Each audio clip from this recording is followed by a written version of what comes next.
بسم اللہ الرحمن الرحیم۔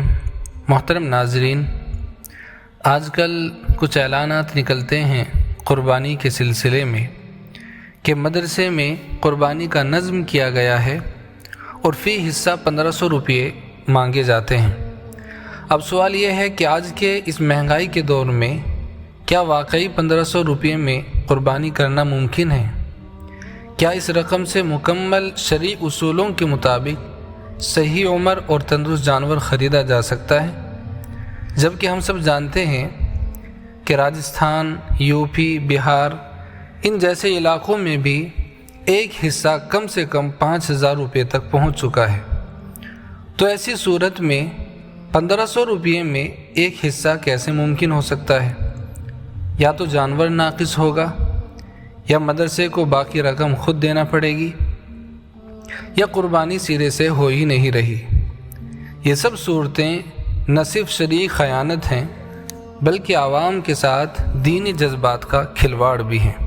ہم آپ لوگوں سے درخواست کرتے ہیں کہ آپ سب سے پہلے تحقیق کریں کہ جہاں قربانی کا حصہ دے رہے ہیں وہاں کے انتظامات، جانور کی قیمتیں، شرعی اصولوں کی پابندی، یہ سب جانچنا ضروری ہے۔ اور دوسری بات کہ صرف سستی دیکھنا جہالت ہے کہ ہم سستی قربانی کریں اور جس علاقے میں سب سے زیادہ سستی قربانی ہوتی ہو وہاں پر ہم قربانی کی رقم بھیجیں۔ دیکھیے، قربانی یہ ایک عبادت ہے، یہ کاروبار نہیں ہے۔ عبادت میں کم خرچ کرنے کا مطلب اللہ کے سامنے محبت کم دکھانا ہے۔ اور تیسری بات کہ قربانی کو بوجھ نہ سمجھیں۔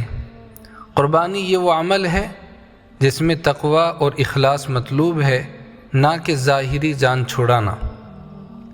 اور جو قربانی کروانے والے ادارے ہیں، ہم ان کے لیے کچھ ہدایات اور ان سے کچھ درخواست کرتے ہیں کہ اللہ کا خوف رکھیں، کیونکہ یہ مال عبادت ہے۔